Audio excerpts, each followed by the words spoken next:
मांगल्या वसुधा कुटुंबहृदया श्रीभारते भारती स्वस्थिर्धियो अनुग्रहकरा शारदे आशीर्वचन सर्वदा। मंच पर विराजमान इस संस्था के स्वनाम धन्य प्राचार्य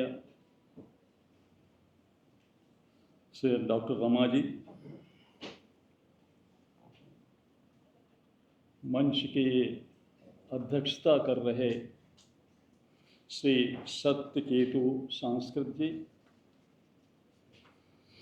विजय कुमार मिश्र जी जो संचालन कर रहे हैं, और सामने हमारे बैठे हुए रावत जी, आपके पुस्तकालय में अभी गया था मैं, प्रभांशु जी, डॉक्टर राकेश जी, नित्य गोपाल शर्मा जी, सुरेश गोहे जी, मंजीत जी, आशीष जी, रवि कुमार जी, पीयूष द्विवेदी जी, आप सभी को, और अंत में all faculty members apart from this, and in front of me sitting all my grandchildren.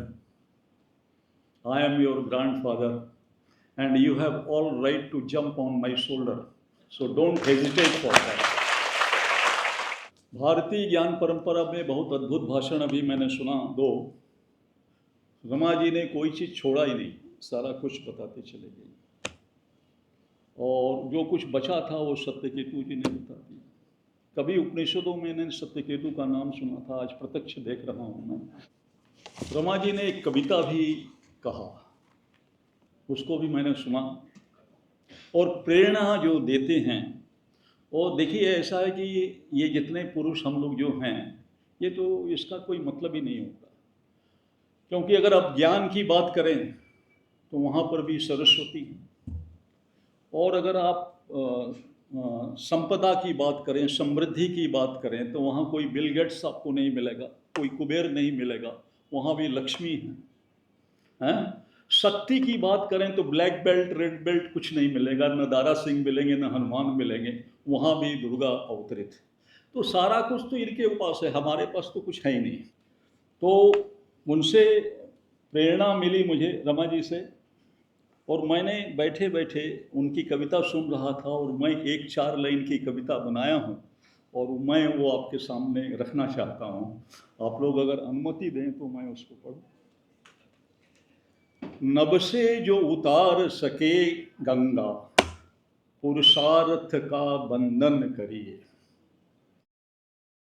और यमपास से छीन सके पति को, जरा उसका आप मनन करिए, और जहाँ राम और कृष्ण ने जन्म लिया, उस भूमि को आप नमन करिए।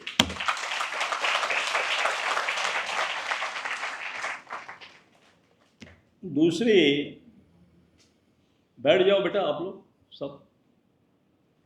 दूसरी जो बात है, हमारे सत्यकेतु जी ने गीता का बहुत रेफरेंस दिया, बात करी, और आज से 50 वर्ष पहले मैं ट्रेन में यात्रा कर रहा था, तो उस समय मुझे एक अनुभूति हुई बैठे बैठे। देखिए, हमारे जितने भी शास्त्र है, जितने भी ज्ञान हैं, सब प्रश्न से पर आधारित है। कठोपनिषद हो, केनोपनिषद हो, गीता हो, जो भी है वो सारे प्रश्न हैं। प्रश्न किया है, प्रश्न का उत्तर मिला। तो गीता में भी एक प्रश्न है, और गीता का जो पहला श्लोक,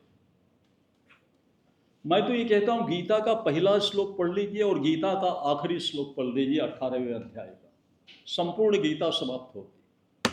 धर्म क्षेत्रे कुरुक्षेत्रे समवेता युत्स्वा माम का पांडवाश्चैव किम अकुर्वत संजय। ये धृतराष्ट्र संजय से प्रश्न पूछते हैं कि धर्म क्षेत्र कुरुक्षेत्र में मेरे और पांडु के पुत्र क्या करने जा रहे हैं। और अंतिम श्लोक जो है, यत्र योगेश्वरः कृष्णः यत्र पार्थः धनुर्धरः तत्र श्री विजय भूतिर्नीतिर्मतिर्। माने जहां ज्ञान रूपी कृष्ण है और कर्म रूपी अर्जुन है, जहां कर्म ज्ञान से संचालित हो रहा है, विवेक के आधार पर संचालित हो रहा है, वहीं विजय हो सकती है, ये नीति कहती है। यही गीता का मूल मंत्र।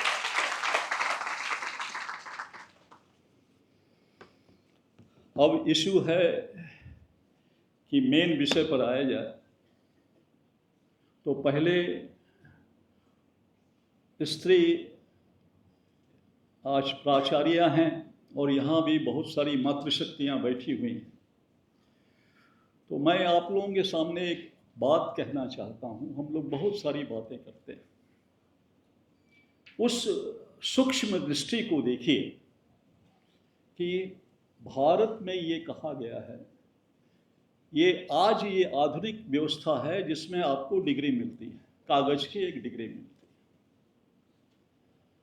हमारे यहाँ ज्ञानी किसको माना जाता था? हमारे यहाँ ज्ञानी माना जाता था, तीन चीज जो जानता है वही ज्ञानी है। मातृवत परदारेषु, जितनी भी स्त्रियां हैं सब मां के समान।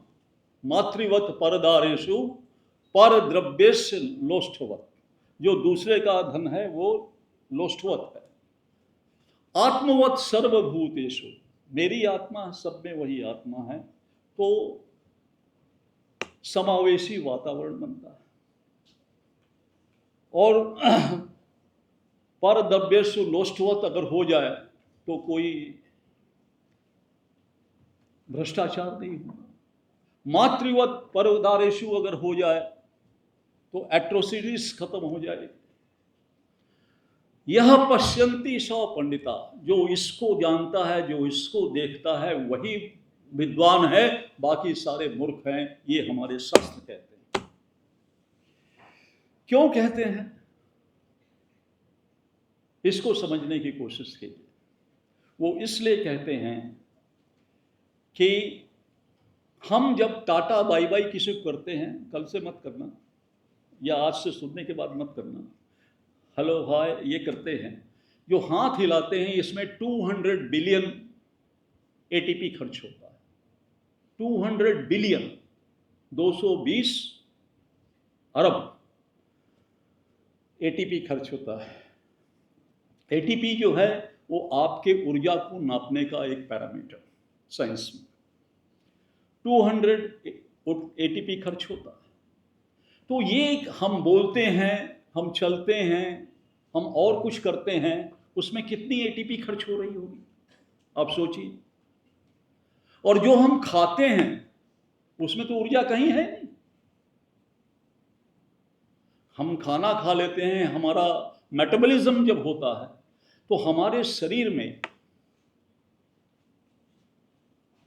छोटे छोटे कोशिकाएं हैं जिसे हम सेल कहते हैं, और वो सेल जो है प्रोटोप्लाज्म से भरा हुआ है, वो उसमें तरल पदार्थ, और उस तरल पदार्थ में एक नाव चलती है, और वो जो नाव चलती है उसमें जैसे स्त्रियां चूड़ी पहनती हैं, ठीक उसी तरह का चूड़ी के साइज का एक डीएनए होता है जिसे हम माइटोकॉन्ड्रियल डीएनए कहते हैं। और वो माइटोकॉन्ड्रियल डीएनए जो आप मेटाबॉलिज्म में, जब आप मेटाबॉलिज्म जब होता है, चाहे अपचय होता है, तो उसके बाद में जो जूस होता है उससे वो पावर एक्सट्रैक्ट करते हैं और आपको ट्रांसफर कर देते हैं, तो उससे ऊर्जा मिलती है। तो mitochondrial DNA is the power house of everybody, जो हमारे अंदर होता है। अब ये माइटोकॉन्ड्रियल डीएनए कहां से मिलता है? तो माइटोकॉन्ड्रियल डीएनए मां से मिलता है, और मां से हमको भी मिलता है, अगर हमारी कोई बहन है तो उसको भी मिलता है। लेकिन मैं अपने बच्चों को उसको ट्रांसफर नहीं कर सकता। Masculine can not do it, it is only female. तो वो स्त्री जो है अपने बच्चों को, बहन जो है वो माइटोकॉन्ड्रियल डीएनए ट्रांसफर करती है। जब वो ट्रांसफर करती है तो फिर उसकी भी जो लड़की होगी वो फर्दर ट्रांसफर करेगी। तो ये एक परंपरा जो है माँ से बेटी, बेटी से बेटी, बेटी से बेटी आता है। तो आज आपके अंदर जो ऊर्जा है वो आपकी माँ की वजह से, बिकॉज ऑफ योर मदर। और ये सब जो बैठी हुई हैं ये सारी ऊर्जा की स्रोत हैं, the power house of the energy. और इसी क्रम को अगर हम उल्टा कर दें तो बेटी से माँ, फिर उसकी माँ, फिर उसकी माँ, तो आदि शक्ति पर चला जाता है, इसलिए उसे नव दुर्गा कहा, शक्ति का मूल स्रोत कहा गया। दूसरी बात मैं आपको बताना चाहूंगा कि यजुर्वेद का एक मंत्र है, उस यजुर्वेद के, मैं बोलने कुछ आया था, अब शुरू हो गया आप लोगों के कहने पर, मैं आया, माने ये कीनोट एड्रेस था इन दोनों का, उसी को फॉलो कर रहा हूं मैं अभी। तो यजुर्वेद का एक मंत्र है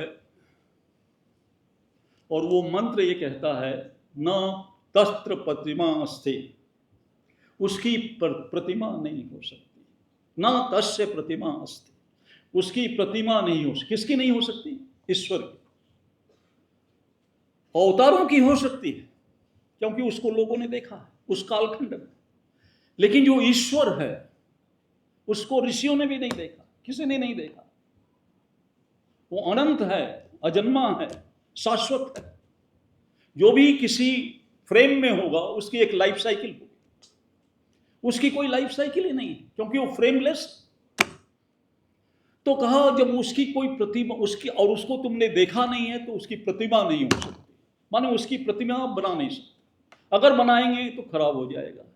जैसे अब रावत जी को आज मैं मिला, इसके पहले कोई मुझसे बोलता कि जरा रावत जी का चेहरा ड्रॉ कर दीजिए, तो आई एम नॉट आर्टिस्ट, लेकिन स्केचिंग अगर करता भी तब भी आप जैसा नहीं करता कि चश्मा लगाकर इस तरह से मुस्कुराते हैं, इतनी सुंदर दंत पत्ती है, ये सब वर्णन नहीं कर सकता था।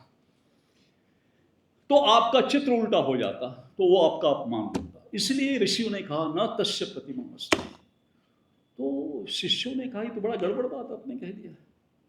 अगर मान लीजिए कभी वो अपीयर हो जाए हमारे सामने, आप उपस्थित हो जाए, तो हम कैसे पहचानेंगे? How I can we identify?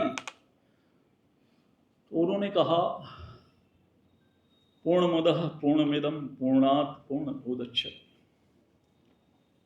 कि वो भी पूर्ण है और उसी पूर्ण से ब्रह्मांड निकला है, ब्रह्मांड भी पूर्ण है, और पूरा ब्रह्मांड उससे निकल जाने के बाद भी वो पूर्ण रूप से बचा हुआ है। जब तो जहां तुम देखना कि पूर्ण में से पूर्ण निकल जाए और पूर्ण शेष बचे, तो समझो ईश्वर। तो अभी ताली मत बजाइए, सुनिए, अभी मेरा कल ये है, प्रभांशु जी बहुत ताली बजा रहे हैं। तो उसके बाद उसमें ये है कि अब पूर्णांक को अगर आप 9 मान लेते हैं, 9, तो 9 - 9 इज ऑलवेज 0। लेकिन Rishi was talking some higher mathematics. अब वो हायर मैथमेटिक्स की बात करता है, तो वो कहता है 9 - 9 अगर 9 हो जाए तो समझो ईश्वर। फिजिकल वर्ल्ड में ये घटना कहीं नहीं घटती। अगर 9 में इसमें डेसिमल 5 भी हटा दे, अंकगणित में भी नहीं घटती, न्यूमरोलॉजी में भी नहीं घटती, डेसिमल 5 हटा दें तो 8.5 बचेगा। ये घटना कहीं घट ही नहीं सकती कि 9 में पूर्ण से पूर्ण निकल जाए, पूर्ण शेष बचे। अगर इसको ये हटा दीजिए तो खत्म हो गया, ये थोड़ा सा हटा दीजिए, यही ऊपर वाला हटा दीजिए। लेकिन ऋषि कहता है कि पूर्ण से पूर्ण निकल जाए, पूर्ण शेष बचे तो ईश्वर है। और वो घटना घटती है और इसी फिजिकल वर्ल्ड में घटती है। एक स्त्री गर्भवती होती है, पूर्ण संतान को जन्म देके पूर्ण मां के रूप में शेष बची रहती है, इसलिए वो ईश्वर है। ये रियलाइजेशन होना चाहिए हमारे। खैर,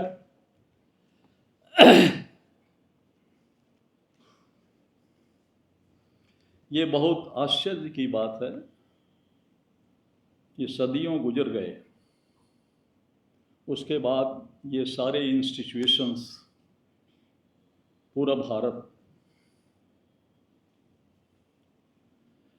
और यूजीसी के कार्यक्रम के अनुरूप हमारी अपनी ही ज्ञान परंपरा को अब हम समझने के लिए बैठे हुए हैं। इससे बड़ा आश्चर्य विश्व में कहीं कुछ नहीं मिलता।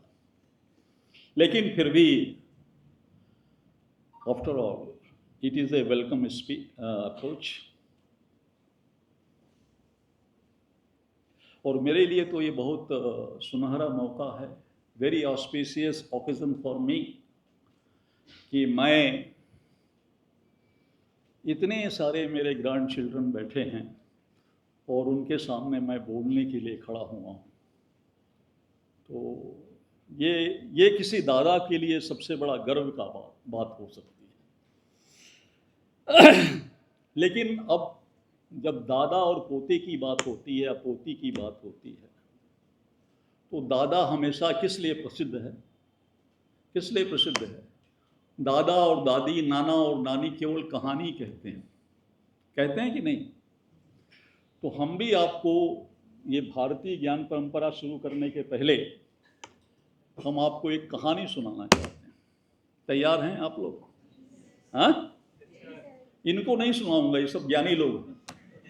ये गिलास में पूरा पानी भरा हुआ है, कुछ भी डालो बाहर निकल जाएगा। ये आपके लिए है क्योंकि बहुत खाली जगह है। तो कहानी सुनाता हूं, और वो भी बहुत पुरानी कहानी, ध्यान से सुनना, मजा भी आएगा। 1896 की बात, 1896। स्वामी विवेकानंद जर्मनी गए, और जब जर्मनी गए तो वहाँ उन्हें एक बहुत बड़े दार्शनिक थे जर्मन के, और उनसे उनकी मुलाकात हुई, उनके घर में वो आमंत्रित हुए।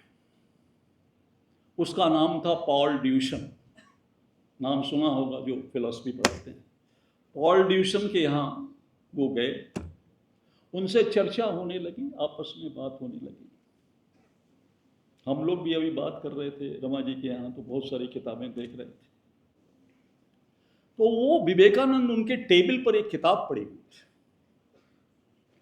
विवेकानंद की निगाह बार बार उस किताब पर जा रही थी।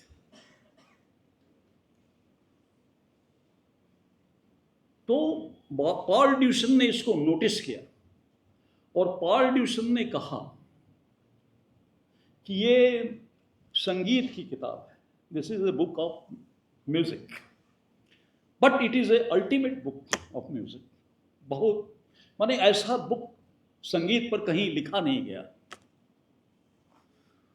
तो विवेकानंद के मन में, आपको भी बता दिया जाए तो आप भी उसको देखना चाहोगे, क्यूरियोसिटी पैदा होगी कि मैं देखूं। तो उन्होंने कहा, क्या एक दिन के लिए आप मुझे दे सकते हैं? तो उसने कहा, एक दिन? मैं तो 25 दिन से पढ़ रहा हूं, अभी 21 पेज तक मैंने पढ़ा, समझ ही नहीं आ रहा, और आप बोल रहे हैं एक दिन? खैर बातें चलती रही, विवेकानंद फिर भी किताब देखते रहे। तो उन्होंने 10-15 मिनट के बाद दूसरा क्वेश्चन किया। उन्होंने क्या किया, मैं इसको हाथ में ले सकता हूँ, अपने दोनों हाथ में? Can I fold, take it in my fold? तो उसने कहा। तो विवेकानंद ने किताब ली, वो बातें हो रही हैं, और वो किताब को बंद किए हुए ऐसे ऐसे करते रहे। थोड़ी देर के बाद उन्होंने कहा कि ये बहुत, आपने कहा कि ये अल्टीमेट बुक है, लेकिन ये तो बहुत साधारण किताब है। तो उसको गुस्सा आ गया। उसने कहा कि ये आप क्या कह रहे हैं? You have not open the book even, आपने तो किताब खोली भी नहीं, और फिर आपको जर्मनी आती नहीं, और ये जर्मन लैंग्वेज में है, तो आपने कैसे कह दिया? बोला, नहीं, आई हैव गॉन थ्रू, मैं पूरे किताब को पढ़ लिया हूँ और ठीक नहीं लग रही। बोला, हाउ? बोला, मैं बता रहा हूँ, पढ़ लिया हूँ। बोला, अच्छा पेज नंबर 11 में क्या है? तो विवेकानंद ने पेज नंबर 11 में जो लिखा हुआ था उसको सारा पढ़ के सुना दिया। फिर उसने कहा, अच्छा 21 में क्या है जो मैं लास्ट पढ़ा? उसको भी बता दिया। बोला, इट इज स्ट्रेंज, आश्चर्य की बात है, तुमने किताब भी नहीं खोली और तुम बता रहे हो। बोले, मैं बता ही नहीं रहा हूँ, मैं ये भी बता रहा हूँ कि हमारे यहाँ भरत मुनि ने किस तरह से संगीत पर काम किया है, वो इससे भी बेहतर है, वो सारा चीज़ उन्होंने बताया। बोला लेकिन ये बताइए कि आपको, आप कैसे इसको बिना खोले कैसे आप जान गए, और एक एक लाइन आपने बताया, मैं पढ़ा हूं। बोला यही भारतीय ज्ञान परंपरा है, this is the Indian knowledge system. मजा आया? तो ये भारतीय ज्ञान परंपरा है। और भारतीय ज्ञान क्या है? चेतना को अनावृत करने की एक प्रवृत्ति, जो आपकी कॉन्शसनेस है, आपका सुपर कॉन्शसनेस है, उसको उघाड़ कर आपके साथ उजागर कर। और देखिए, आपको एक छोटी छोटी चीजें बताता हूं, बहुत गंभीर नहीं। I have time. बया का घोंसला आप लोगों ने देखा है? बया कितने लोगों ने देखा है? नाश्ता करके आए हो आप लोग? रमा जी को बोलूंगा आप लोगों को लिए नाश्ता दिलाया जाए।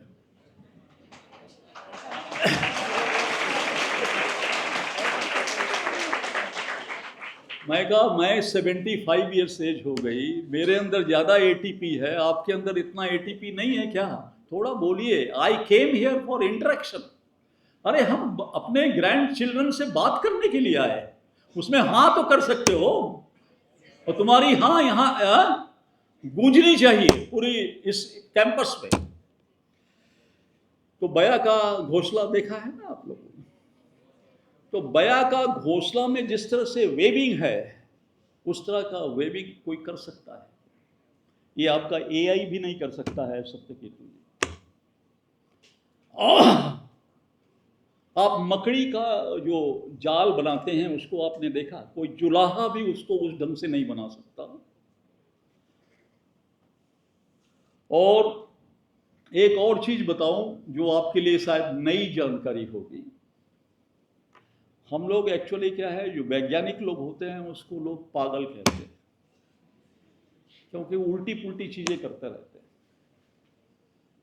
तो हम लोगों ने एक रिसर्च किया चींटियों पर, और रियो डी जनेरो जो साउथ अमेरिका के एकदम नीचे है समुद्र में, वहाँ का भी देखा, मैक्सिको का भी देखा, और कनाडा का भी देखा। उसी तरह से ऑस्ट्रेलिया का किया, जापान का किया, चाइना का किया, उधर रशिया का किया, साइबेरिया में भी किया।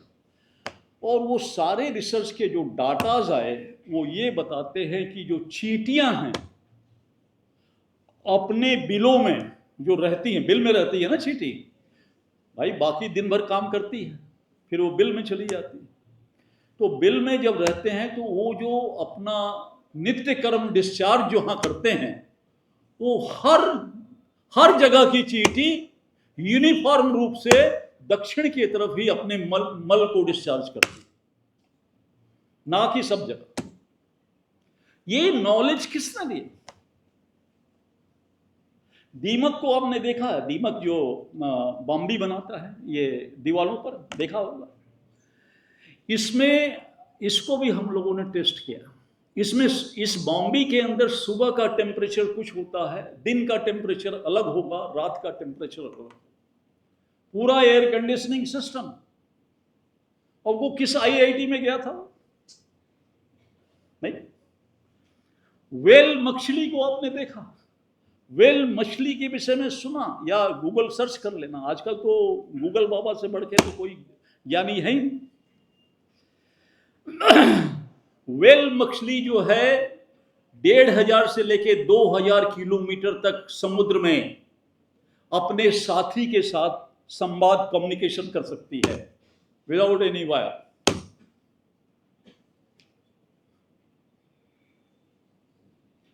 ये कहां से आया? ये जो क्वालिटी है कैसे आई? क्योंकि वो अंतर्निहित क्वालिटी है, सब कॉन्शियस माइंड में वो है, और वो जो है वो जानते हैं। हम लोग बाहर की सारी चीजें जानने लग जाते हैं ना। अब आजकल ये जो है, ये आपको अकेला तो छोड़ता ही नहीं। आप जरूर अकेले होते हैं, परिवार में भी अकेले होते हैं, लेकिन आपको किसी से कनेक्ट नहीं करता, और आप ग्लोबली कनेक्ट हो जाते हैं। तो फिर आप फिर आप इनोवेशन कहाँ से आएगा? इनोवेशन आने के लिए कंसंट्रेशन की आवश्यकता होती है। आप एक थाल में पानी रख लीजिए, बड़ा सा थाल है, उसमें एक पानी रख लीजिए और उसमें आप अपने को देखिए तो आपकी इमेज पूरी आएगी, जैसे मिरर में आती है, शीशा में आती है। लेकिन उसी थाल को थोड़ा सा हिला दीजिए और फिर इमेज देखिए तो नहीं दिखाई देगी।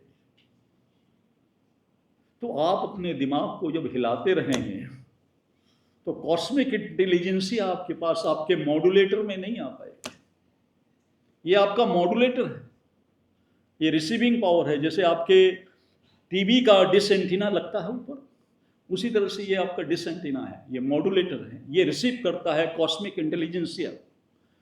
कॉस्मिक इंटेलिजेंसिया रिसीव करने के लिए कंसंट्रेशन की आवश्यकता है, तब आपको नया नया इनोवेशन आएगा। विज्ञान में जितने भी खोज होते हैं वो लेबोरेटरी में नहीं होते, वो ऑब्जर्वेटरी में नहीं होते, वो यहां होते हैं। उसके बाद हम टेस्ट करते हैं उसको कि जो मैंने देखा, जो मैंने सोचा वो सही है कि नहीं। वो लेबोरेटरी तो thermometer, it is a secondary element. तो इसलिए और शिक्षा का उद्देश्य भी यही है कि व्यक्ति की अंतर्निहित चेतना को उजागर करे, और यही विवेकानंद ने भी कहा।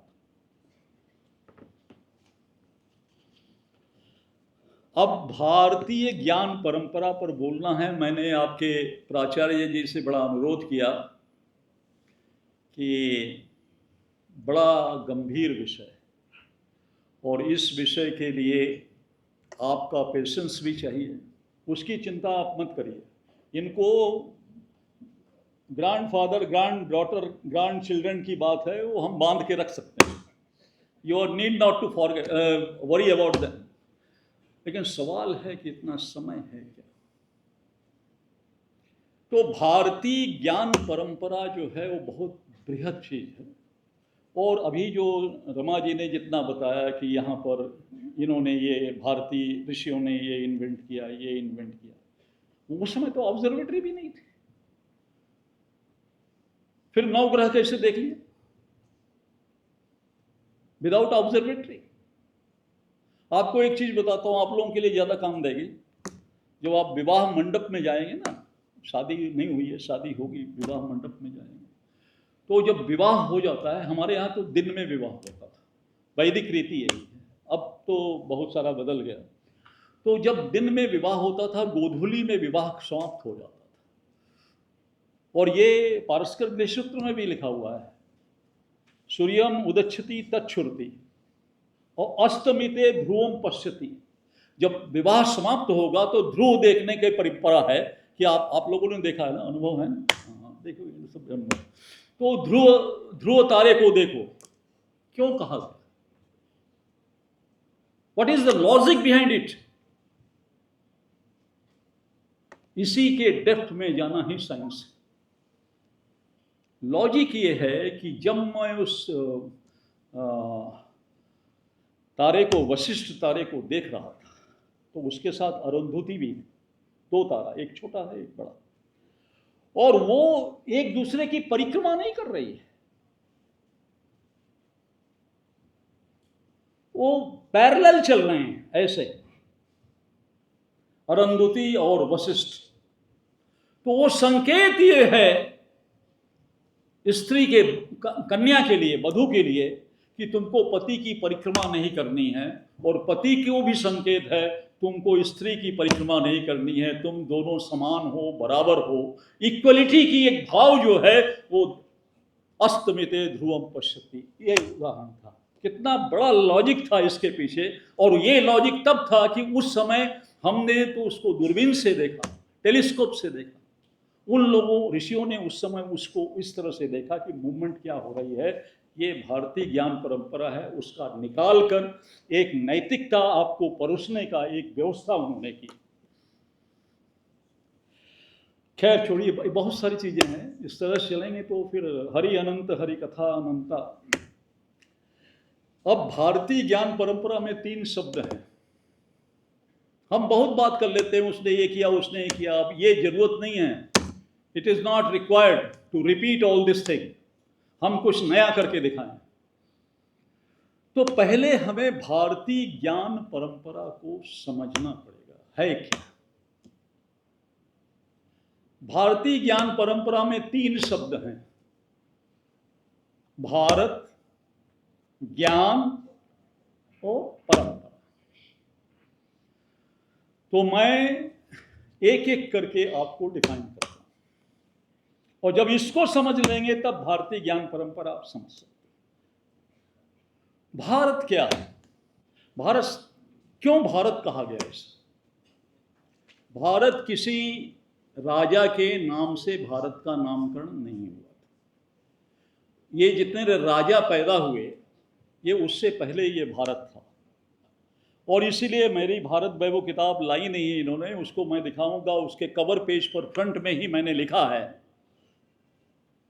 उसके फ्रंट पेज में ही मैंने लिखा है। नहीं बैठो बैठो, सिट डाउन। लिखा है, विश्वामित्रस्य रक्षेति ब्रह्मेद भारतम जनम।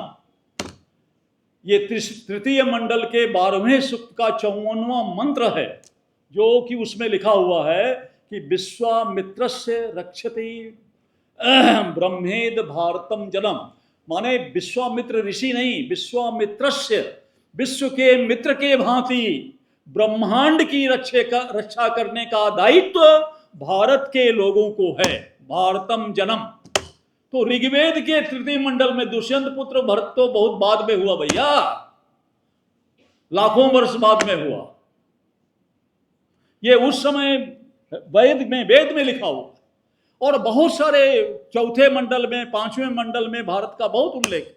मैं तो एक बताया, इसलिए ये एम्बिग्विटी मत रखो, गलतफहमी। भारत का नाम इसलिए है कि भारत में भरताग्नि थी। ये वर्ल्ड में कहीं नहीं है। भरताग्नि का मतलब है कि क्लाइमेटिक कंडीशन ऐसी थी। वो फ्लू खत्म हो जाता ना, फ्लो रहता है तो भूल जाता। और बैठिए आप चुपचाप, फोटो मत खींचिए, कोई पैसा नहीं देगा इसके बाद, मैं बता देता हूं। तो भरताग्नि माने क्लाइमेटिक कंडीशन ऐसी थी। 6 ऋतुआं हैं यहां, 6 सीजन। ये कहीं नहीं है, वर्ल्ड में कहीं नहीं है, किसी कंट्री में नहीं है। 6 सीजन और 3 बड़ी बड़ी सप्त सिंधु। एक पश्चिम में, जिसे आप लोग ज्यादा जानते हैं सप्त सिंधु के नाम से। एक पूरब में भी है, जिसमें है गंगा है, यमुना है, गोमती है। तो ये 7 नदियां इधर जो पूरब की तरफ जाकर बंगाल की खाड़ी में गिर रही।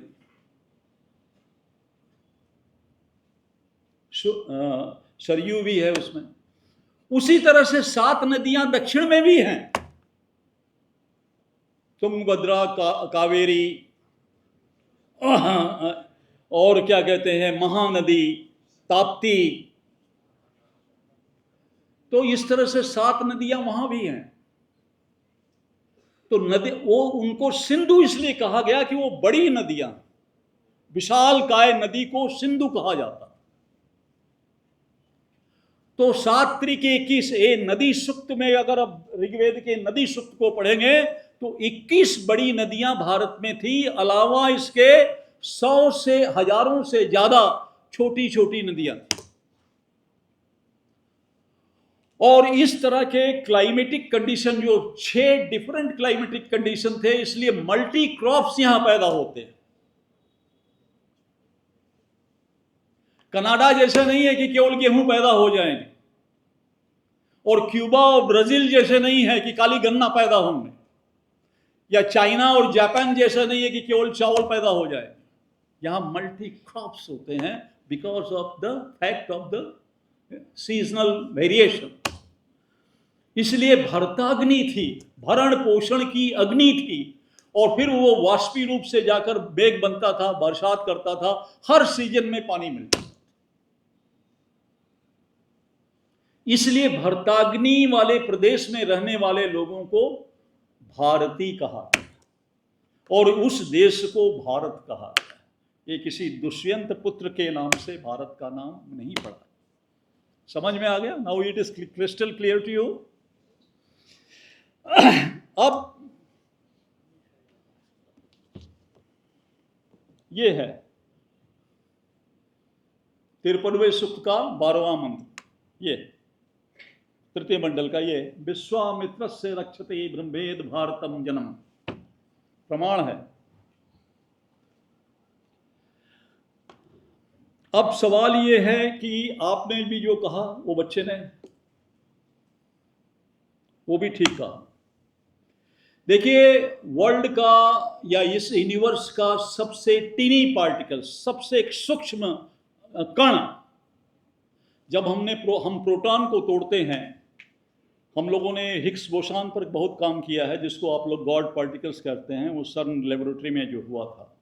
तो हमने जब उसका फ्यूज़न किया, प्रोटॉन का फ्यूज़न किया, तो उसमें प्रोटॉन के टूटने के बाद में वहाँ क्वार्क पैदा हुआ। तो क्वार्क जो है, फिर क्वार्क का भी डिसमेंटलेशन किया गया, तो उससे हिग्स बोसान निकला। तो वो जो क्वार्क है, the tiniest particle of the world या यूनिवर्स यू कैन से, सबसे छोटा, वो हमेशा 3 के ग्रुप में होता है। अगर वो ना हो तो प्रोटॉन नहीं बनेगा, न्यूट्रॉन नहीं बनेगा, और प्रोटॉन न्यूट्रॉन नहीं बनेगा तो एटम नहीं बनेगा, और एटम नहीं बनेगा तो आपकी शकल इमेज नहीं बन पाएगी, बॉडी नहीं बन पाएगा, मास नहीं बन पाएगा। तो बेसिक फाउंडेशन लेयर जो है वो क्वार्क है, और वो हमेशा 3 के ग्रुप में होता है, 2 up and 1 write down, proton हो गया, 2 डाउन और 1 अप तो न्यूट्रॉन। तो वो क्वार्क की जो कलर है हम लोगों ने देखा, वो क्वार्क का कलर क्या है? एक तो 3 के ग्रुप में होता है, तो एक का है क्रीम कलर का, जैसे आप पहले क्रीम कलर का, इससे थोड़ा सा लाइट, पीछे वाले ठीक है, वो तो वाइट है मेरे ख्याल से, क्रीमिश कलर। और दूसरे का है रेड, लाल, आप बोला। और तीसरे का जो है वो है ब्लैक और ब्लू, जैसे ये है जैकेट पैंट। ये 3 कलर हैं क्वार्क, और क्वार्क पहला कण है इस सृष्टि का। इसलिए हमारे उपनिषदों में कहा गया है, लोहित शुक्ल कृष्ण प्रकृति। लोहित मतलब लाल, शुक्ल मतलब सफेद, और कृष्ण का मतलब काला या नीला। ये प्रकृति का मूल कलर है। उसके आपस में जो इंटरेक्शन होते हैं, उससे फिर नारंगी बन जाता है, उससे ग्रीन बन जाता है, वो बहुत सारे कलर बन जाते हैं। That manifest in many more colour. तो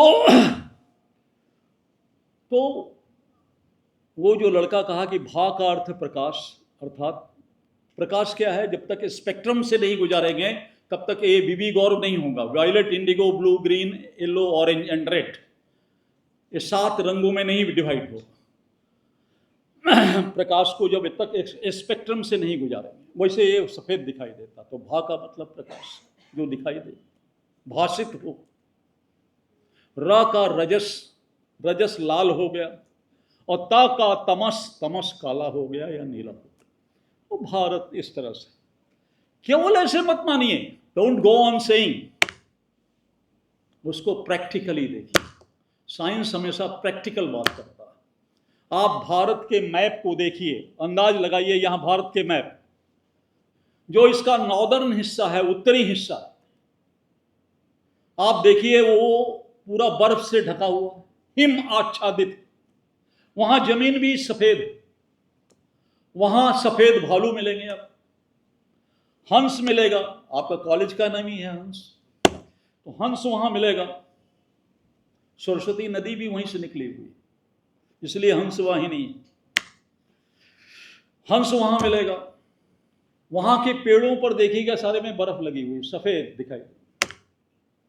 और वहां वैसे तो हम लोग अगर अपनी तुलना मातृशक्ति से करें, तो हमेशा हम लोगों से वाइट कॉम्प्लेक्स तो उनका होता ही है, आंख बंद करके मान लीजिए।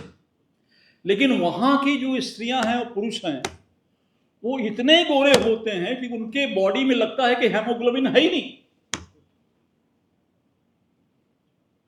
क्योंकि हेमोग्लोबिन होगा तो थोड़ा सा लाल होगा, लेकिन वो है ही नहीं, एकदम व्हाइट कॉम्प्लेक्स। तो भा हो गया, श्वेत हो गया।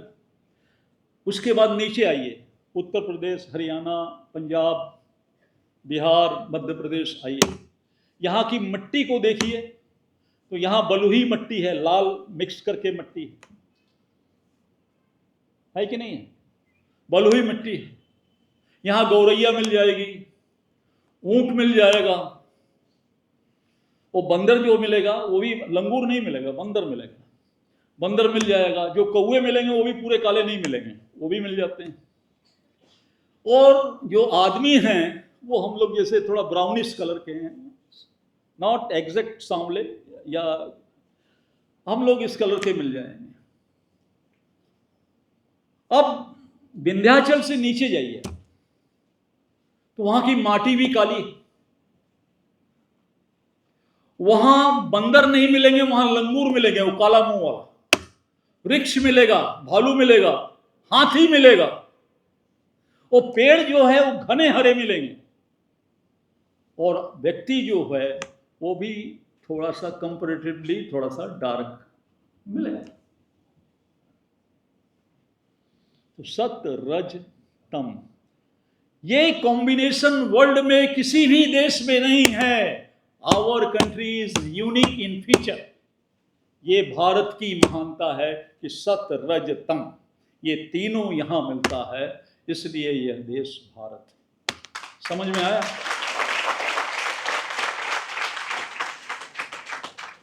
और ये जो भारत है, ये भारत नहीं, भारत को ऐतिहासिक या भौगोलिक आधारों पर नहीं देखा जा सकता है। ये भारत नहीं है, ये तो अंग्रेजों का कुचक्र है। इन्होंने अफगानिस्तान को हमसे 1876 में अलग किया, इन्होंने तिब्बत को हमसे 1902 में अलग किया, इन्होंने नेपाल को हमसे 1904 में अलग किया, इन्होंने भूटान को हमसे 1906 में अलग किया, इन्होंने श्रीलंका को 1935 में हमसे अलग किया, इन्होंने म्यांमार को हमसे 1937 में अलग किया, और 1947 वाला तो सब आप लोग जानते हैं, लेकिन ये नहीं जानते 1947 में पाकिस्तान दिया। ये सब अंग्रेजों का कुचक्र, हमको किस तरह से खंड खंड में तोड़ा। तो ये अंग्रेजों का कुचक्र का भारत है, ये वो भारत नहीं है जिस भारत की हम बात करते हैं। तो लाइब्रेरी में रावत जी ने लगा रखा है, बताया करिए कि कब कब डिवीजन हुआ। तो और भारत को सांस्कृतिक आधारों पर भी नहीं जाना जा सकता, not because of only culture, not because of religion, धर्म के आधार पर भी नहीं पहचाना जा सकता। इसको किसी भी आधारों पर, दार्शनिक आधारों पर भी नहीं पहचाना जा सकता। भारत को अगर पहचानना है तो बहुत गहराई में, बहुत सूक्ष्म तरीके से भारत को समझना पड़ेगा। हमारे आने से पहले यहां बहुत सारे विद्वान आकर बोल गए, हमारे सामने भी एक विदुषी, एक विद्वान तो बोले ही बोले। उनके जो शब्द निकले, शब्द को ब्रह्म कहा गया है हमारे यहाँ, तो उनके मुंह से जो ब्रह्म प्रस्फुटित हुआ वो भी यहाँ वाइब्रेट कर रहा होगा, इनविजिबल है, वो दिखाई नहीं देता, स्पंदित हो रहा है, इन सारे में स्पंदित हो। तो उसी तरह से हजारों हजारों वर्षों से, और इसको मैं बताऊं आपको, समझ लीजिए, इसको मैं विज्ञान के हिसाब से समझाता हूं, वो ज़्यादा अच्छी तरह से आप समझ जाएंगे। जब जो दो न्यूक्लियस का फ्यूजन हम करते हैं तो उससे रेडियो एक्टिव निकलती है, जिसे रेडियोधर्मी कहते हैं। 1945 में अमेरिका ने नागासाकी और हिरोशिमा में एटम बम गिराया था।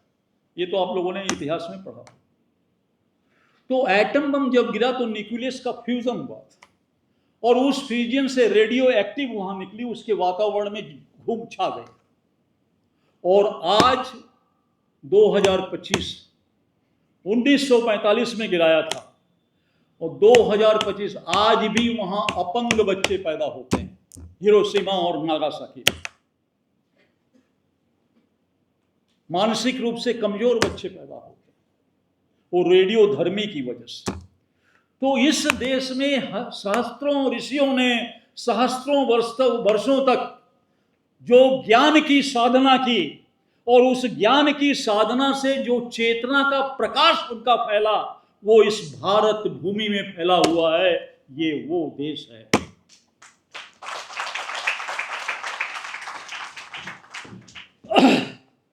और सबसे बड़ी बात इस देश का है कि इसने बताया आत्मा की अमरता और देह की नश्वरता की बात करें कि आत्मा अमर है और देह नश्वर। उसके बाद हम लोग कहते हैं नहीं, we are very much worried about the coming generation. Forget about coming generation, we have to come again. You are coming, आप आ रहे हैं क्योंकि आप अमर हैं। और साइंस में बताया जाता है कि कोई भी एलिमेंट कभी नष्ट नहीं होता, तो आपको वापस आना है। नॉट कमिंग जनरेशन, वो लोग कहते हैं क्योंकि उनकी one life, they believe in one life. 85 साल 100 साल की जिंदगी है, इसलिए सारा काम पंचुअलिटी का हिसाब। हम तो यहां तक परवाह नहीं कर रहे हैं कि हमारे संचालक महोदय हैं, क्योंकि जो अध्यक्ष होता है मंच पर या जो प्रिंसिपल है मंच पर, प्राचार्य जी हैं, उनसे भी बड़ा एक पोस्ट होता है जो नेपथ्य में होता है, दिखाई नहीं पड़ता, और उसे कहते हैं संचालक। वो कब चाहे किसको खड़ा कर दे और कब चाहे किसको बैठा दे चिट देकर। ये वो लोग नहीं कर सकते, ये वही कर सकता है। He is more important. तो हम तो संचालक की बात भी छोड़ देते हैं कि कितना टाइम दिया है नहीं दिया, मैं बोल रहा हूँ। और ये तो हमारे यहाँ तो ये है कि चलो तुमसे मिलेंगे, अब तुमसे मिलेंगे। अब यहाँ ही रमा जी से कहा था आऊँगा, और पता नहीं कितने महीनों सालों से कह रहा हूँ आऊँगा, आज मौका मिला। और यहाँ तो ये तो फिर भी जल्दी हो गया। यहाँ तो हम जब कहते हैं मिलेंगे तो आज नहीं मिलेंगे तो 7 जन्म बाद मिल लेंगे। पुरुष और स्त्रियां दोनों झेलती हैं 7-7 जन्म 7 जन्म बाद मिल लेंगे। तो क्यों सोचते हैं? क्योंकि हम लोग सब महाकाल के पुजारी, शिव की आराधना करते हैं। अभी सावन में किया होगा तुम लोगों ने, अच्छे पति मिल जाएं, ये हो जाए। तो शिव की आराधना, महाकाल की आराधना करते हैं। तो काल का कोई लिमिटेशन ही नहीं है। मिलेंगे, कह दिया मिलेंगे, अब इस जन्म में नहीं मिले तो अगले जन्म में मिलेंगे, नहीं तो 7 जन्म बाद मिलेंगे। तो कहने का तात्पर्य यह है कि उनके पास तो यह है कि इसलिए उनका सब कुछ घड़ी है, इसलिए वेस्टर्न ने घड़ी बनाया। घड़ी वेस्टर्न में बनी क्योंकि सब उनका समय से निर्धारित है, क्योंकि अगला जन्म नहीं मिलना। तो इसलिए उनके यहाँ पंचुअलिटी है। अमेरिका में इस तरह हम बोल रहे होते तो अब तक तो हमको बाहर कर दिया होता कि we have given you only 20 minutes और 50 minutes, you exceeded your minute, तो कान पकड़ के बाहर निकाल देता, क्योंकि पंचुअलिटी है वहां।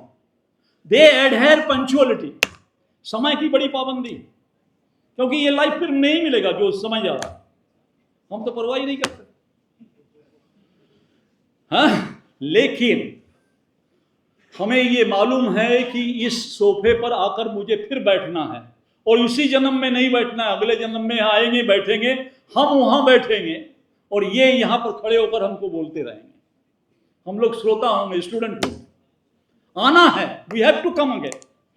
तो हमारे अंदर एक रिस्पॉन्सिबिलिटी है, एक रिस्पॉन्सिबिलिटी की भावना है कि मैं सोफा में ब्लेड ना लगाऊं। नहीं तो नॉर्मली क्या है, कुछ नहीं करेंगे तो क्या, ब्लेड लगा लेते हैं, थोड़ा कट जाए तो ब्लेड नहीं लगाएं। कोई चीज़ खराब ना हो, दरवाजे को आराम से खोलें, धक्का ज़्यादा ना दें, क्योंकि रिस्पॉन्सिबिलिटी है। तो we adhere responsibility and they adhere punctuality. That is the hairline difference between eastern and western. आप समझ गए मेरी बात? अब सवाल यह है कि विल ड्यूरेंट ने एक बात कही थी हिस्ट्री ऑफ फिलॉसफी में कि भारत जो है सभ्यता का पालना है। ये आप लोगों ने पढ़ा होगा, कोट भी सुना होगा। और यही बात हमारे यहाँ यजुर्वेद के 7वें अध्याय के 14वें मंत्र में है कि सा प्रथमा संस्कृति विश्ववारा। सा प्रथमा संस्कृति विश्ववारा माने विश्व की सबसे पहली संस्कृति जो है वो भारतीय संस्कृति।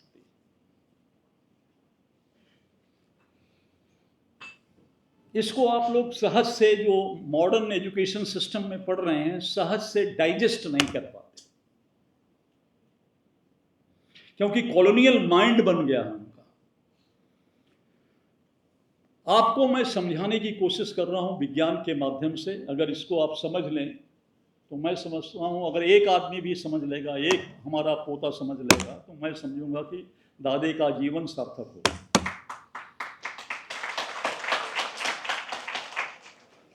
भारत का नक्शा आपने देखा, भारत का नक्शा आपके दिमाग में आ गया है।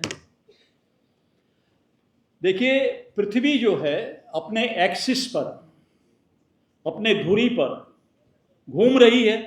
मैं जब छोटा था तो मुझे जो पॉकेट मनी मिलती थी उससे मैं लट्टू लाता था, लेकिन नचाना कभी सीख नहीं पाया। तो अपने दोस्तों को देता था, वो नचाते थे, मैं ताली बजाता था, और आज तक नहीं सीख पाया। तो तुम लोगों ने लट्टू नचाया, बहुत अच्छी बात है। तो जब आप लट्टू नचाते हो तो आप देखते हो कि वो एक्सिस जो है वो कील होती है, वो कील पर लट्टू नाचता रहता है। धीरे से लट्टू का जो टॉप है, ऊपरी हिस्सा है, वो हल्का सा लहराता है। ऐसे देखा है कि नहीं? महसूस कर रहे हो कि नहीं? तो इस तरह से जब लहराता है, उसी तरह से पृथ्वी जब अपने एक्सिस पर घूम रही है, और ये सूर्य है, मान लो ये सूर्य है, ये पृथ्वी है, तो ये घूम भी रही है, परिक्रमा भी कर रही है। समझ गए? और पृथ्वी भी लहरा है। पृथ्वी का नॉर्थ पोल, उत्तरी हिस्सा, वो उसका टॉप है, वो ऐसे लहरा रहा है।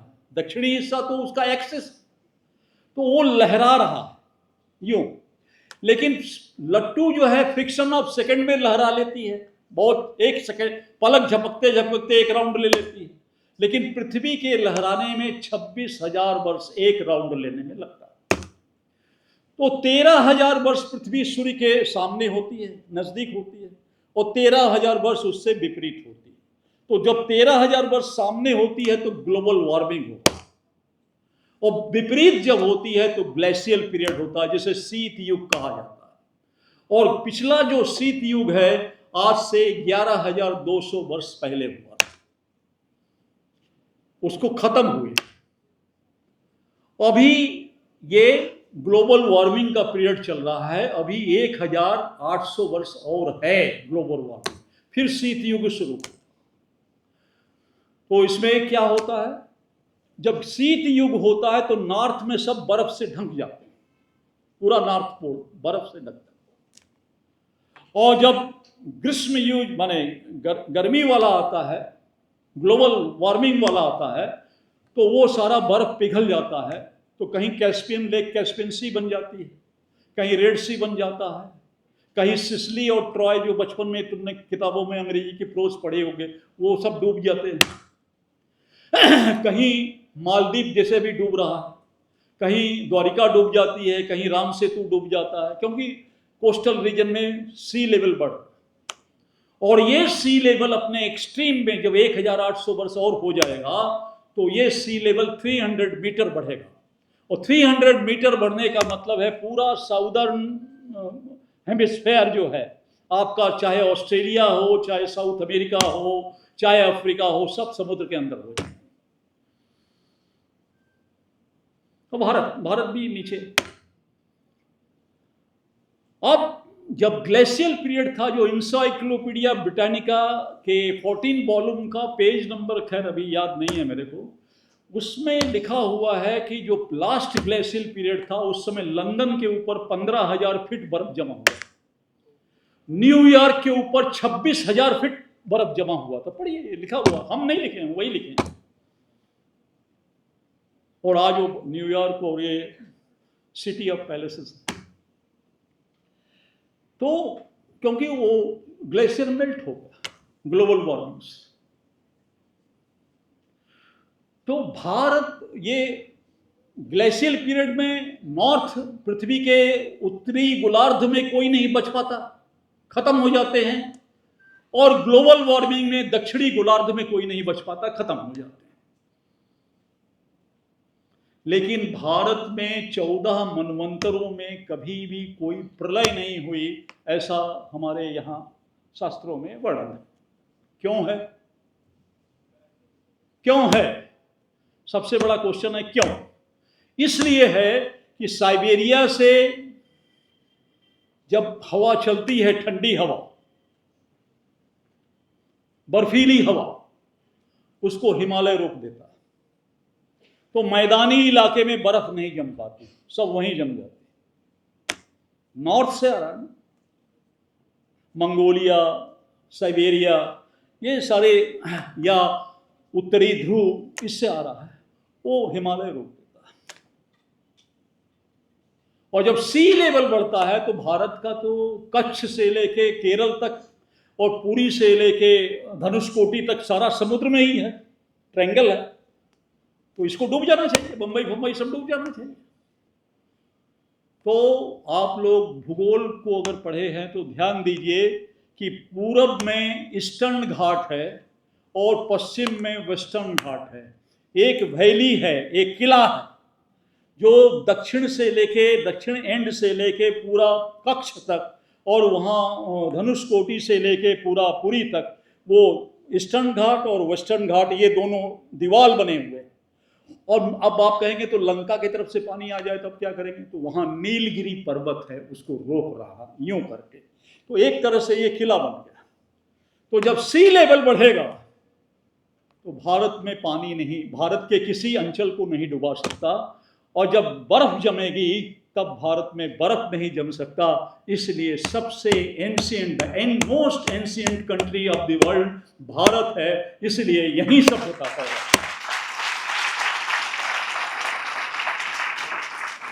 तो जो आत्मा की अमरता की मैंने बात करी है,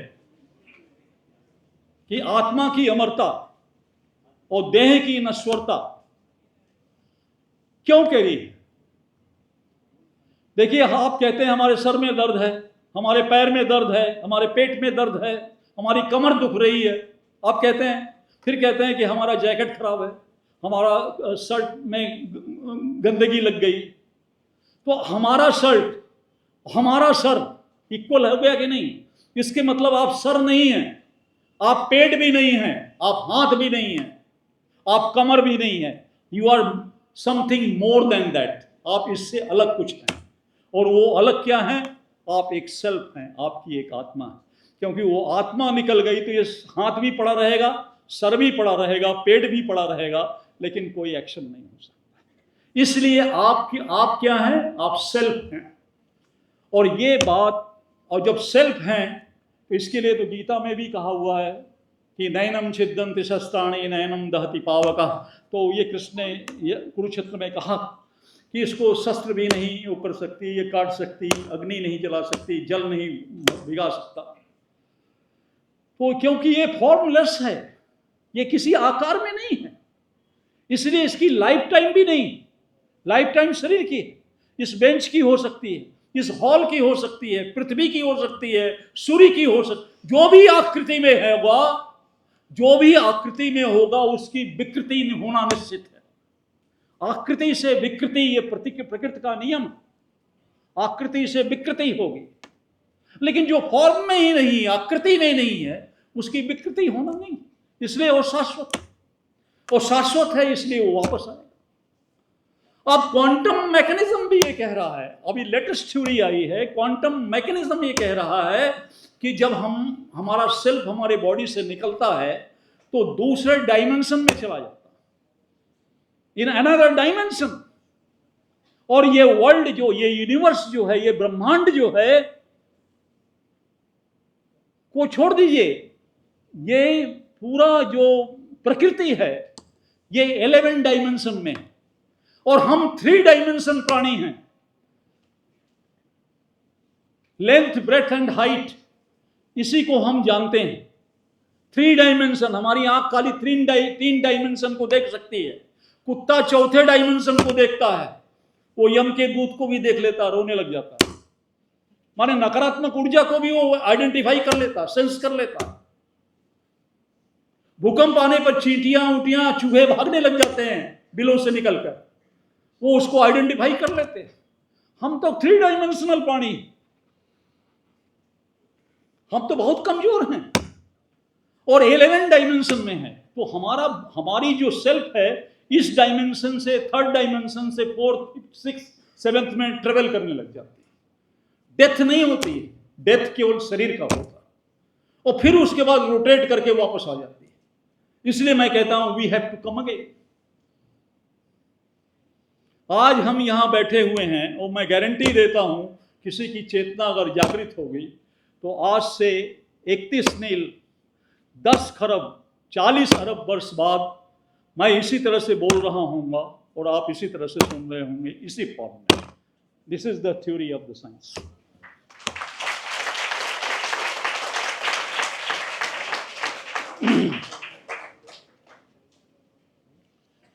तो दूसरी बात करें, ज्ञान की बात करें।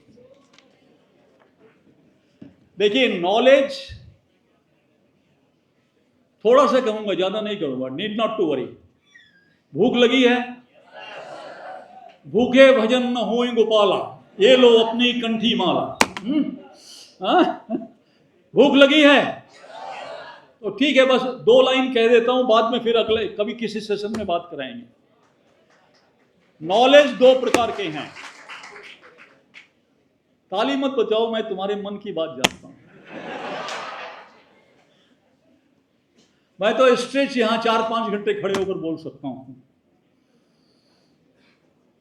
क्यों बोल सकता हूं? Because of the affection with you.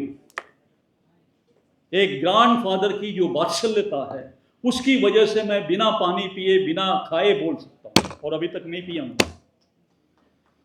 जितना बोलूंगा, जितना कहूंगा, उतना तुमको ट्रांसफॉर्म हो।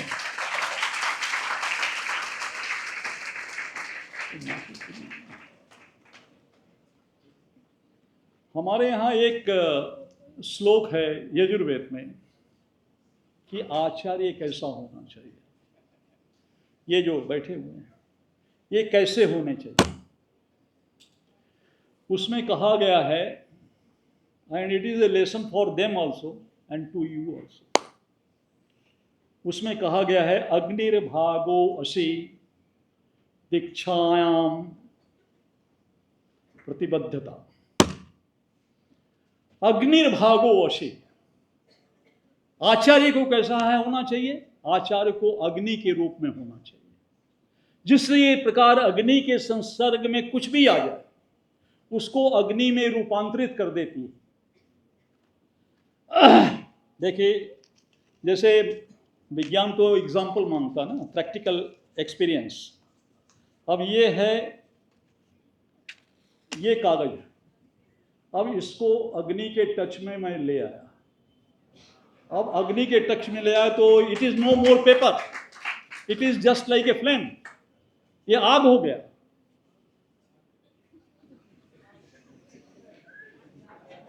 तो आचार्य को ऐसा होना चाहिए कि वो अपने छात्रों को अपने से बढ़कर बना सके। अगर वो ट्रांसफॉर्म नहीं कर सकता,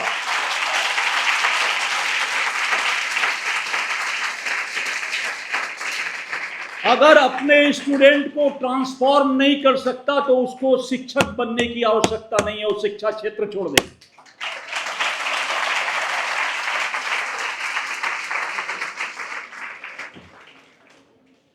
अब देखिए, नॉलेज 2 प्रकार के हैं। रैशनल, बहुत जल्दी जल्दी में खत्म, rational knowledge and holistic knowledge. Rational क्या है? रैशनल है जो बुद्धिपरक ज्ञान, और वो क्या है? समग्रता का। अब सवाल यह है कि अगर इस पूरे ब्रह्मांड को हम देखते हैं तो ये जो हमारा सोलर सिस्टम जो देख रहे हो ना, ये सोलर सिस्टम जिसमें हम पृथ्वी भी, ये सोलर सिस्टम का जो सरकमफेरेंस है, परिधि है, सरकमफेरेंस, ये कितना कितना बड़ा होगा? ये 3572 kilometre, crore kilometre, 3572 crore kilometre में ये सारे नौ ग्रह और सूर्य सब कुछ। और ये कहाँ है? ये हमारे गैलेक्सी में, आकाशगंगा में।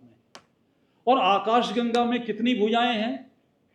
हमारी 2 होती है। आकाशगंगा की 14 भुजाएं। स्पाइरल गैलेक्सी है, जैसे पंखा में 3 ब्लेड होता तो गोल दिखाई देता जब चलता है, उसी तरह से हमारी आकाशगंगा एक तस्तरी नुमा दिखाई देती है, लेकिन 14 भुजाएं, और ये लगातार नाच रही है। और स्पीड क्या है नाचने का? 300 किलोमीटर पर सेकेंड की स्पीड से ये नाच रही है। तो अब एक आकाशगंगा में 14 भुजाएं हैं, और एक एक भुजा में 300 से 400 अरब सोलर सिस्टम है। एक सोलर सिस्टम नहीं है, 300 से 400 अरब सोलर सिस्टम है। और इस तरह की 9 ट्रिलियन 9 खरब आकाशगंगाओं का एक ब्रह्मांड होता है। 9 खरब आकाशगंगाओं का एक ब्रह्मांड होता है। तो इतना बड़ा है ये हमारा यूनिवर्स। और अब तो हम यूनिवर्स के अलावा और भी कुछ जानते हैं। अब तो बहुत सारे यूनिवर्स जानते हैं, इसलिए साइंस में अब हम यूनिवर्स नहीं बोलते हैं, हम इसको मल्टीवर्स कहते हैं, क्योंकि 6 और खोज लिया है नासा ने।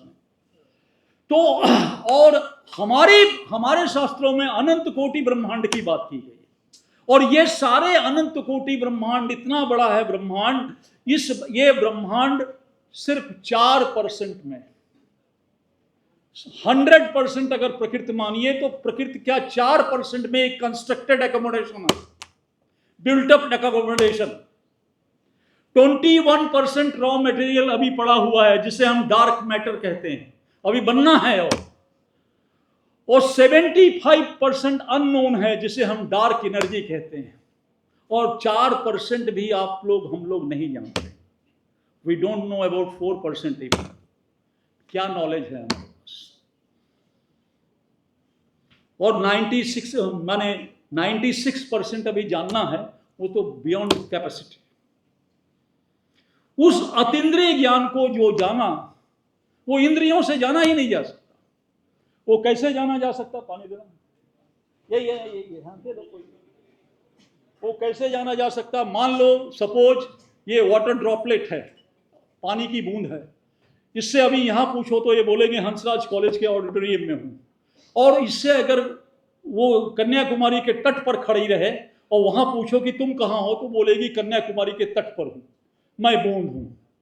लेकिन उसी बूंद को सागर में जैसे अब छोड़ देते हैं, जली जाती, ड्रॉपलेट चला जाता, उस समय वो बूंद नहीं कहेगी, फिर वो समुद्र हो गई, फिर वो हिंद महासागर हो गई, फिर वो प्रशांत महासागर भी हो गई, फिर अटलांटिक महासागर भी होगी, फिर पूरे विश्व का हाल आपको 1 सेकंड में बता देगी। उसी तरह से हमारे ऋषियों ने अपनी इंडिविजुअल बॉडी से पर्सनल इंटेलिजेंसिया को कॉस्मिक इंटेलिजेंसिया के साथ एल्यूट करके पूरे ब्रह्मांड के विषय में जान लिया। वो है एक तकनीकी, उसी विधा को अतीन्द्रिय विधा कहते हैं, जो इंद्रियों से नहीं जाना जा सकता। वो उससे उस तरह से ऋषियों ने जाना, और ऋषियों ने जानकर जो लिख दिया। और जब हम नासदीय सूक्त पढ़ रहे थे तो हमने कहा एस्ट्रोफिजिक्स तो पढ़ना बेकार है मेरा। हम लोग जो एस्ट्रोफिजिक्स में बोलते हैं पीएचडी कर लिया, ये कर लिया, डीएससी कर लिया, वो एस्ट्रोफिजिक्स बेकार है।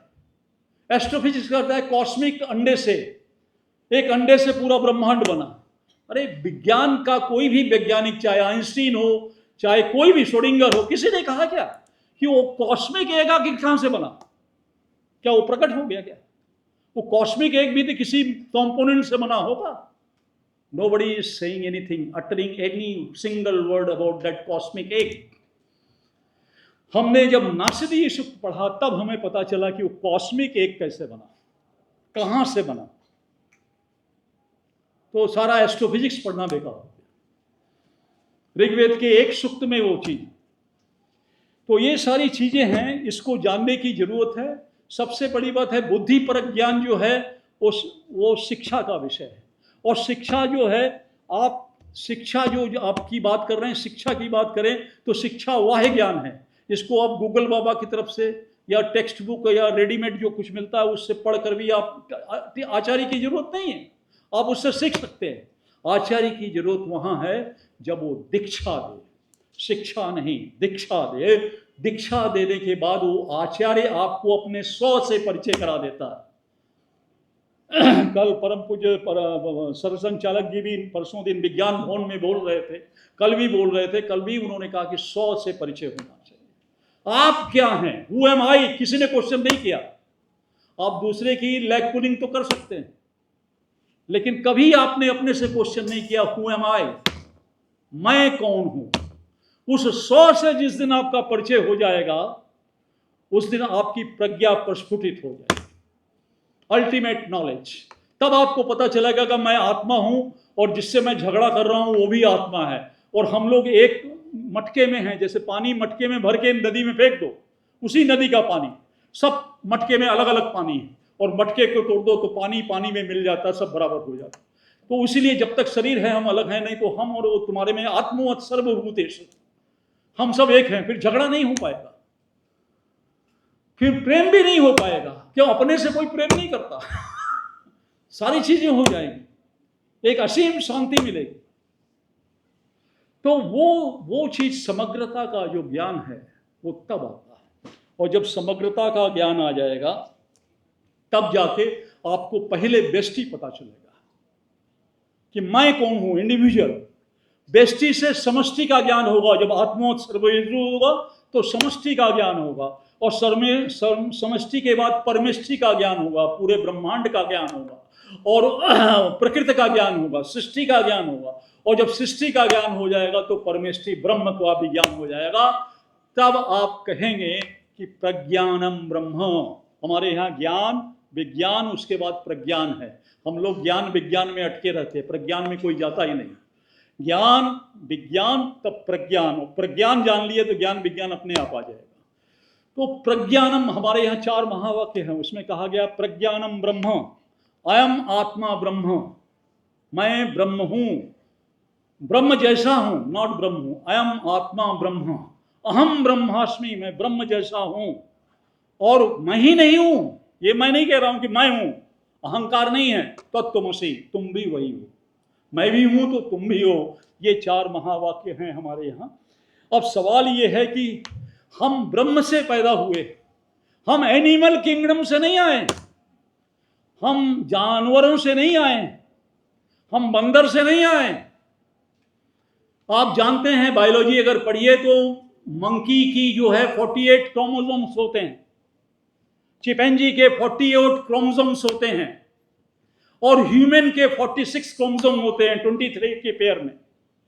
एक क्रोमोसोम का म्यूटेशन करने में बिलियंस मिलियंस ईयर लगता, नॉट पॉसिबल। और वो भी हॉरिजेंटल होगा, वर्टिकल नहीं हो सकता। माने कुत्ते के कई ब्रीड हो सकते हैं, गाय के कई ब्रीड हो सकते हैं, घोड़े के कई ब्रीड हो सकते हैं, लोमड़ी के कई ब्रीड हो सकते हैं, हाथी की कई ब्रीड हो सकते हैं, शेर के कई ब्रीड हो सकते हैं। लेकिन ये कहिए कि बकरी को लंबे पेड़ के पास खड़ी हुई और पत्ता ऊपर दिखाई दिया तो उसकी गर्दन अपने आप बढ़ गई और वो पत्ता खा ली, जिराफ बन गई, ये नहीं हो सकता। It is not possible. ये साइंस कहता है it is not possible. Mutation can not be happen.